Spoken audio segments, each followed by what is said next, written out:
بسم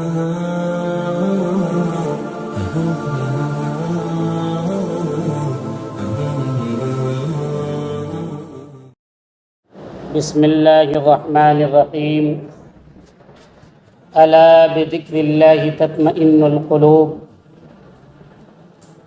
وقال النبی صلی اللہ علیہ وسلم لكل شيء سقالة وسقالة القلوب ذکر اللہ او کما قال النبی صلی اللہ علیہ وسلم۔ محترم سامعین، برادران اسلام،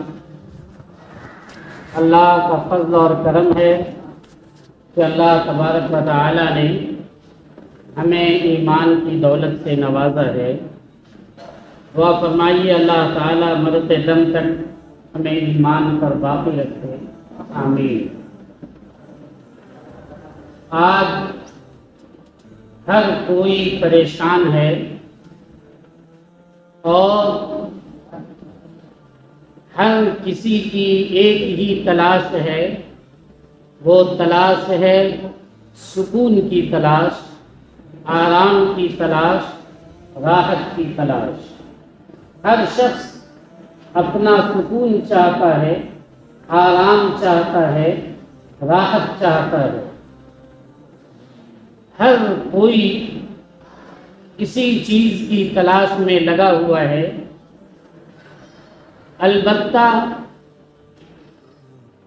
راستے الگ الگ لوگوں نے چن رکھے ہیں۔ کسی نے یہ سمجھ رکھا ہے کہ اقتدار میں، عہدے میں اسے سکون ملے گا، اگر وہ با اقتدار ہو جائے، عہدے اور منصب کو حاصل کر لے تو اسے سکون ملے گا، اسے اطمینان ملے گا۔ حالانکہ جو با اقتدار رہ چکے ہیں، جو عہدوں کے مالک رہ چکے ہیں، ان سے آپ معلوم کیجئے تو تاریخ یہ بتاتی ہے کہ انہیں بھی سکون نہیں مل سکا ہے، انہیں بھی اطمینان نہیں مل سکا ہے۔ اسپین کا بادشاہ عبد الرحمن اموی وہ یہ کہتے ہیں کہ میں اتنے لمبے عرصے تک بادشاہ رہا، تنہا مالک رہا، جو میں حکم کرتا وہی چلا کرتا تھا، میری مرضی کے بغیر گویا کہ وہاں کا پتا بھی نہیں ہلتا تھا۔ لیکن انہوں نے یہ کہا کہ میری زندگی میں صرف 14 دن سکون کے گزرے، باقی کوئی دن سکون کا نہیں آ سکتا۔ کسی نے یہ سمجھ رکھا ہے کہ مال میں، دولت میں، زمین میں، جائیداد میں سکون ہے۔ اگر ہمیں دولت حاصل ہو جائے، ہمارے یہاں مال و دولت کی ریل پیل ہو جائے، ہمارے پاس اچھی خاصی دولت ہو جائے، ہمیں زمین اور جائیداد حاصل ہو جائے تو ہمیں سکون مل جائے گا، ہمیں آرام مل جائے گا۔ حالانکہ ایسا نہیں ہے۔ آپ نے اور ہم نے بارہا دیکھا ہوگا کہ وہ انسان جسے دولت کی ریل پیل ہے، وہ انسان جو اے سی میں زندگی بسر کر رہا ہے، صوفے اور گدے پر رہتا ہے، جس کے پاس گاڑیوں کی کوئی گنتی نہیں ہے، جس کا سب کچھ چل سکتا ہے، جب وہ رات کو اپنے بستر پر جاتا ہے تو نیند کے لیے کروٹ بدلتا رہتا ہے، دن بھر تو اس کا دماغ اور دل پریشان رہتا ہی ہے، رات کو بھی اسے نیند لانے کے لیے، سکون حاصل کرنے کے لیے نیند آور گولیاں، وہ ٹیبلیٹ کھانا پڑتا ہے جو اسے سکون دے سکے، جو اسے آرام اور راحت دے سکے۔ بہت سے لوگوں نے یہ سمجھا کہ اگر ہمیں سکون چاہیے تو اپنی منمانی زندگی گزارنی ہوگی، جب جو جی میں آئے وہ کریں۔ مثلا کسی نے یہ سمجھا کہ جنسی خواہشات کے پورا کرنے میں ہمیں سکون ہے، ہمیں اسی میں اطمینان ملے گا، لیکن اگر وہ یورپ والوں پر نظر ڈال لے تو یورپ میں زناکاری اور لواطت کو قانونی تحفظ حاصل ہے۔ جب جہاں جس کا جی چاہے، جس کے ساتھ جی چاہے، رضامندی کے ساتھ وہ اپنی جنسی خواہش پورا کر سکتا ہے، لیکن اس کے باوجود پورا یورپ سکون کے لیے ترس رہا ہے۔ پورے یورپ کے اندر قتل و غارت گری اسی زور پر ہے، اور زنا بالجبر بھی اسی زور پر ہے۔ پورا یورپ سکون کی تلاش میں ہے، آرام کی تلاش میں ہے، اسے سکون نہیں مل رہا ہے، اسے اطمینان نصیب نہیں ہو رہا۔ ایسے آدمی جن کے پاس مال و دولت کی ریل پیل بھی ہے، شہرت بھی ہے، اور جو جی میں آ رہا ہے وہ کر رہا ہے۔ آپ دیکھ لیجئے دنیا میں بہت سے ہیروز ہیں، فلمی اسٹار ہیں، جو ان کے پاس مال بھی ہے، شہرت بھی ہے، اور جو جی میں آ رہا ہے وہ کر رہا ہے۔ نہ وہ اپنے مسلمان ہونے کی رعایت کر رہا ہے، نہ وہ غیر مسلم ہونے کی رعایت کر رہا ہے۔ اس کے جی میں اچھا آتا ہے، اچھا کر رہا ہے، برا آتا ہے، برا کر رہا ہے، کوئی روک تھام نہیں ہے۔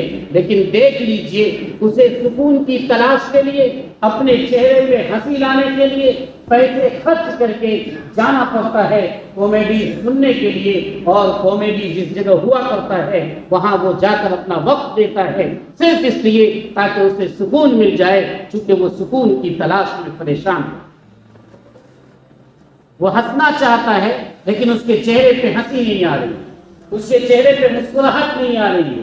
وہ ہنسی اور مسکراہٹ کے لیے لاکھوں اور کروڑوں روپے خرچ کر رہا ہے، اور ڈرامائیں دیکھنے کے لیے جا رہا ہے، اور ان کامیڈی آفس میں جا رہا ہے جہاں کامیڈی چلا کرتی ہے، اور وہاں جا کر کس چند منٹ اور چند ساعت کے لیے اپنے چہرے پر ہنسی لانا چاہتا ہے۔ یہ ساری ہنسی بناوٹی ہے، ہر ایک پریشان ہے، پریشانی میں مبتلا ہے۔ حضرت تھانوی رحمۃ اللہ علیہ نے ایک واقعہ لکھا ہے۔ حضرت تھانوی رحمۃ اللہ علیہ فرماتے ہیں، ایک شخص یہ دعا کر رہا تھا کہ اللہ ہمیں حضرت خضر علیہ السلام سے ملاقات کرا۔ دعا قبول ہوئی، ایک مرتبہ حضرت خضر علیہ السلام سے اس کی ملاقات ہوئی، تو اس نے حضرت خضر علیہ السلام سے خواہش کی، کہا کہ مجھے اتنا مال اور اتنی دولت آپ دے دیجئے کہ میں سکون اور اطمینان کے ساتھ رہ سکوں۔ حضرت خضر نے فرمایا کہ مال اور دولت میں، دنیا داری میں سکون نہیں ہے، تمہیں سکون نہیں ملے گا۔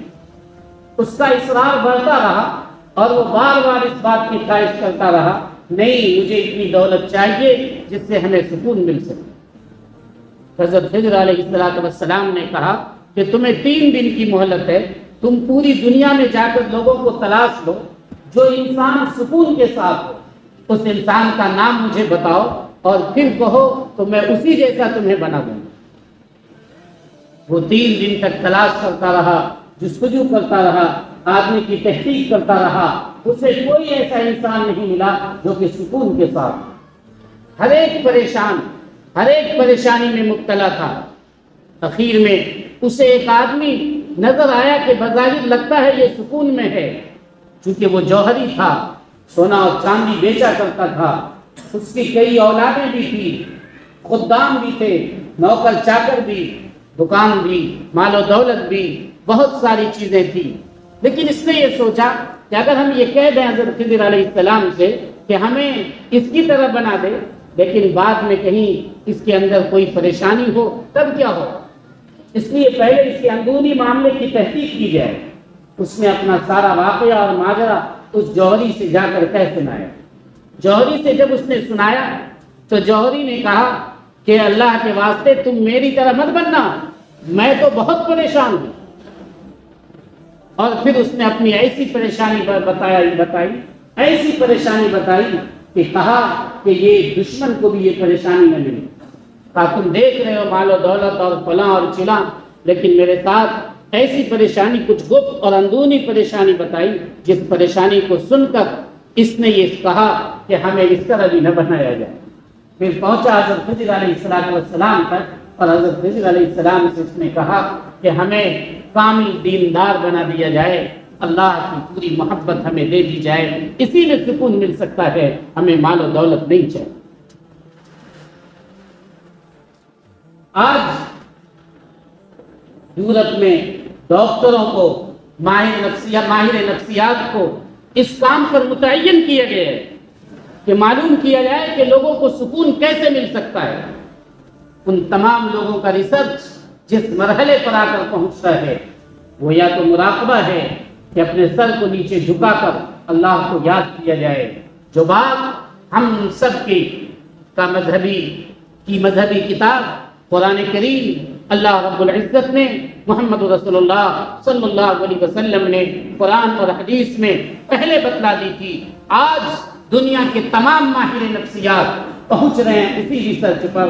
اللہ نے صاف کہہ دیا تھا، الا بذکر اللہ تطمئن القلوب، یاد رکھو تمہیں اگر سکون مل سکتا ہے، تمہارے دل کو اطمینان مل سکتا ہے، تمہیں اگر راحت اور آرام چاہیے تو وہ صرف ایک ہی راستہ ہے، وہ راستہ ہے اللہ کی یاد، وہ راستہ ہے اللہ کے اندر اپنے آپ کو لگا دینا، اللہ کے دین میں اپنے آپ کو ڈھال دینا، اللہ سے محبت کرنا، اللہ کے دین پر چلنا، اللہ کا ذکر، یہ تمام چیزوں میں ہے۔ اللہ کی یاد ہی میں سکون مل سکتا ہے، اسی میں اطمینان مل سکتا ہے۔ اتنی بڑی دولت ہمارے پاس ہے اور ہم اچھی طرح جانتے بھی ہیں کہ اللہ کی یاد میں ہمیں سکون ملتا ہے، لیکن ان تمام بات کے باوجود ہم اپنے سکون کو کہاں کہاں تلاش کر رہے ہیں۔ اس لیے ہمیں اپنے آپ کو اللہ کی یاد میں لگانا چاہیے، ہمیں اپنے آپ کو اللہ کی یاد میں لگانا چاہیے۔ اگر ہم اور آپ اللہ کی یاد سے اپنے آپ کو لگا دیں گے، اللہ کا ذکر کریں گے، نمازیں پڑھیں گے، اللہ کی بتائی ہوئی شریعت پر عمل کریں گے، محمد رسول اللہ صلی اللہ علیہ وسلم کے بتائے ہوئے تعلیمات کو اپنائیں گے، تو یقین مانیے کہ آپ کو سکون ملے گا، اور وہ قلبی سکون ہوگا کہ دنیا کی کوئی طاقت آپ کو وہ قلبی سکون نہیں دے سکتی۔ کتنی تسکین ہے وابستہ تیرے نام کے ساتھ، کتنی تسکین ہے وابستہ تیرے نام کے ساتھ، نیند کانٹوں پہ بھی آ جاتی ہے آرام کے ساتھ۔ آپ دیکھیں گے ان لوگوں کو جو اللہ کی یادوں کے ساتھ لگے رہتے ہیں، جو نماز روزے کا پابند ہوتے ہیں، جو تقوی اور پرہیزگاری کی زندگی بسر کرتے ہیں، انہیں سکون کے ساتھ، اطمینان کے ساتھ نیند بھی آتی ہے، ان کا دل بھی سکون کے ساتھ رہتا ہے، وہ پریشان نہیں رہتے۔ اس پریشانی کو دور کرنے کا ایک حل بتلایا محمد رسول اللہ صلی اللہ علیہ وسلم نے۔ آپ نے بتلایا کہ دیکھو کبھی کبھی ایک انسان پریشان ہوتا ہے کہ فلاں تو مکان بنا لیا، میرے پاس جھوپڑی ہے، فلاں اس عہدے پہ پہنچ گیا اور میں یہی کا یہی پڑا ہوا ہوں، اس لیے پریشان رہتا ہے۔ آپ نے فرمایا انظروا الی من هو اسفل منکم، دیکھو اس شخص کو جو مال و دولت میں تم سے نیچے ہے، اس انسان کو دیکھو۔ اگر تم جھوپڑی میں رہتے ہو، دیکھو اس انسان کو جو فٹ پاتھ پر زندگی بسر کرتا ہے، جس کے پاس رہنے کا گھر نہیں ہے، جس کے سر پر ایک پنی بھی لٹکی ہوئی نہیں ہے، وہ فٹ پاتھ پر زندگی بسر کر رہا ہے، اسٹیشن پر زندگی بسر کر رہا ہے۔ اگر تمہارے پاس مکان ہے، تم دیکھ رہے ہو 2 منزلہ مکان والے، تمہارے پاس موٹر سائیکل ہے، تم دیکھ رہے ہو 4 ویلر والے کو، تو تمہیں سکون کیسے ملے گا؟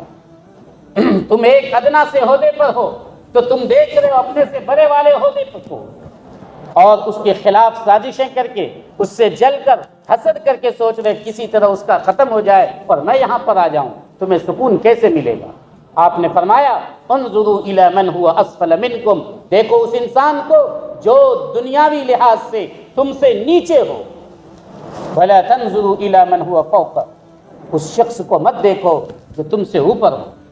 اگر تم اس انسان کو دیکھو گے جو تم سے اوپر ہوگا تو تمہیں سکون نہیں مل سکتا ہے، تم اللہ کی نعمت کو کی ناقدری کرنے لگو گے، اللہ نے جو تمہیں دیا ہے اس کی تم ناقدری اور ناشکری کرنے لگو گے، اسے حقیر سمجھنے لگو۔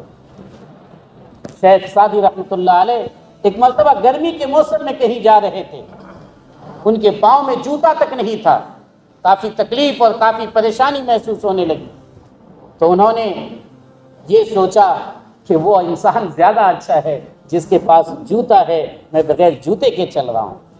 یہ ان کے دل میں خیال آیا۔ پھر وہ پہنچے مسجد نماز کے لیے، تو انہوں نے مسجد میں ایک شخص کو دیکھا جس کے پاس پاؤں ہی نہیں تھا، جس کے پاس پاؤں ہی نہیں تھا، پاؤں اس کا ختم تھا۔ تو انہوں نے اللہ کا شکر ادا کیا کہ اے اللہ، میرے پاس تو صرف جوتے نہیں ہیں لیکن پاؤں تو ہے، میں اس پاؤں سے تو چل سکتا ہوں، اس انسان کا کیا جس کے پاس پاؤں بھی موجود ہیں۔ اگر آپ اس بات پر عمل کریں گے تو آپ کو سکون ملے گا، آپ کو کسی کا ڈر نہیں ہوگا، آپ غمگین نہیں ہوں گے۔ اللہ کی یاد سے جو انسان اپنے آپ کو لگا دیتا ہے وہی انسان اللہ کا ولی ہوتا ہے، اللہ کا دوست ہوتا ہے۔ حضرت موسیٰ علیہ السلام سے کسی نے پوچھا کہ اگر یہ آسمان کمان ہو جائے، جس سے تیر پھینکتے ہیں وہ ہوا کمان، اگر یہ آسمان کمان ہو جائے، دھنوش ہو جائے، اور دنیا کی جتنی مصیبتیں ہیں وہ تیر ہو جائے، آسمان کمان بن کر مصیبتیں ہم پر برسانا شروع کریں، تو بتائیے ہم ان مصیبتوں سے کیسے بچیں گے؟ حضرت موسیٰ علیہ السلام نے فرمایا اس کا ایک راستہ یہ ہے کہ جو تیر پھینکنے والا ہے اسی کے پاس چلے جاؤ۔ تیر پھینکنے والا دور تو تیر مار سکتا ہے، اپنے پاس میں نہیں مار سکتا ہے۔ تیر پھینکنے والا، کمان چلانے والا اللہ کی ذات ہے، مصیبت دینے والا، پریشانی دینے والا اللہ کی ذات ہے۔ اگر ہم اسی کمان چلانے والے کے پاس چلے جائیں گے، اسی اللہ کا بن کر رہ جائیں گے، ہم پر مصیبت کیسے آئے گی، ہم پر پریشانی کیسے آئے گی؟ اللہ نے قرآن میں کہا الا ان اولیاء اللہ لا خوف علیہم ولا هم یحزنون، جو اللہ کا بن جاتا ہے، اللہ کی یادوں سے اپنے آپ کو جوڑ لیتا ہے، ان کو کسی کا ڈر نہیں ہوتا ہے، وہ غمگین نہیں ہوتے ہیں، وہ پریشان نہیں ہوتے ہیں۔ کون ہے اللہ کا دوست؟ الذین آمنوا وکانوا یتقون، جو ایمان والے ہیں، جو اللہ سے ڈرتے ہیں، تقوی اختیار کرتے ہیں، پرہیزگاری اختیار کرتے ہیں۔ لیکن افسوس کی بات تو یہ ہے کہ ہم ان تمام چیزوں کو چھوڑ کر اپنا سکون تلاش رہے ہیں ان چیزوں میں جو ہمارے من میں آ رہا ہے۔ ہم تقوی کو چھوڑ رہے ہیں، دور دراز پہ جا رہے ہیں۔ آپ کو اور ہمیں تو خانقاہ رحمانی جیسی عظیم نعمت ملی ہوئی ہے، جہاں اللہ کو یاد کرایا جاتا ہے، جہاں علم کی تعلیم دی جاتی ہے، جہاں بتایا جاتا ہے کہ اللہ کو کیسے یاد کرنا ہے، اللہ کا کیسے بن کر رہنا ہے۔ ابھی آپ دیکھ لیجئے کہ 2-4-5 دن کے بعد ننگا ناچ ناچا جائے گا 40واں کے موقع پہ۔ کون اللہ کے حکم کے مطابق ہے؟ پوری ننگا ناچ ناچنے کے بعد بھی اس کے بعد وہ سکون تلاشیں گے، لاکھوں کروڑوں روپے کو وہ اس راستے میں ختم کر رہا ہے، کبھی یہ بنا رہا ہے، کبھی وہ بنا رہا ہے، یہ شکل وہ صورت، ایسی ویسی، اور پھر لاکھوں روپے بھی خرچ کر رہا ہے، روڈ پر، چوراہے پر، سڑکوں پر ناچ بھی رہا ہے، ڈھول باجے بھی بجا رہا ہے۔ اس میں سے کون سا ایسا کام ہے جو ایمان والا ہے، جو اللہ کی یاد سے لگا ہوا ہے؟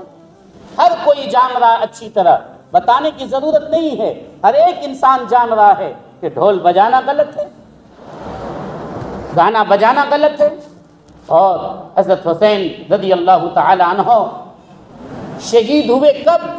40واں آج منایا جا رہا ہے۔ کیا اب تک 40 ہی دن ہوئے؟ اس محرم سے 40 دن جوڑ رہے ہیں۔ اللہ کے بندو، ان کے جو نانا تھے حضرت نبی کریم صلی اللہ علیہ وسلم، کیا ان کے انتقال پر کوئی 40واں مناتا ہے کیا؟ تو 40واں منانا غلط ہے۔ اگر 40واں ہی منانے کی بات ہوتی تو محمد رسول اللہ صلی اللہ علیہ وسلم سے بڑی ذات کون سی تھی؟ اگر آپ کا انتقال 9 یا 12 ربیع الاول کو ہوا، اس کے بعد 40 دن جوڑ کر کوئی مناتا ہے 40واں؟ نہیں، یہ دراصل گمراہ فرقوں کی ایک تحریک ہے۔ اس نے تحریک کر کے حضرت امام حسین کے تحت ہم لوگوں کے اندر یہ فتنہ، یہ فساد، یہ بدعت، یہ رسم و رواج کو پیدا کر دیا۔ ورنہ نانا کے انتقال پر کچھ نہیں، اور نواسے کے انتقال پر ننگا ناچ۔ نواسے جو انتقال کیے تھے جس کام کے لیے، وہ حق کو بول بالا کے لیے، حق کو زندہ کرنے کے لیے، باطل کو مٹانے کے لیے، اور یہ تمام ننگے ناچ ناچنے والے باطل کو بلند کرنے کے لیے، باطل کو پھیلانے کے لیے، گندگیوں کو عام کرنے کے لیے ننگا ناچ ناچتے ہیں، اس کا کیا تعلق ہو سکتا ہے اس سے؟ اگر ہم اور آپ اپنی پریشانی کا حل چاہتے ہیں، دنیا میں سکون چاہتے ہیں، چاہے جس اعتبار سے چاہیں، ملکی اعتبار سے ہو، سماجی اعتبار سے ہو، قلبی اعتبار سے ہو، دینی اور دنیاوی اعتبار سے ہو، ہم اور آپ اپنے آپ کو اللہ سے جوڑ لیں، اللہ سے تعلق پیدا کر لیں، تقوی اختیار کریں، اللہ کی یاد سے جوڑ لیں، تو انشاءاللہ ہمیں دلی سکون بھی ملے گا، دنیاوی مصیبت بھی دور ہوگی۔ اللہ تعالی ہمیں بھی اور آپ تمام حضرات کو کہنے اور سننے سے زیادہ عمل کرنے کی توفیق عطا فرمائے۔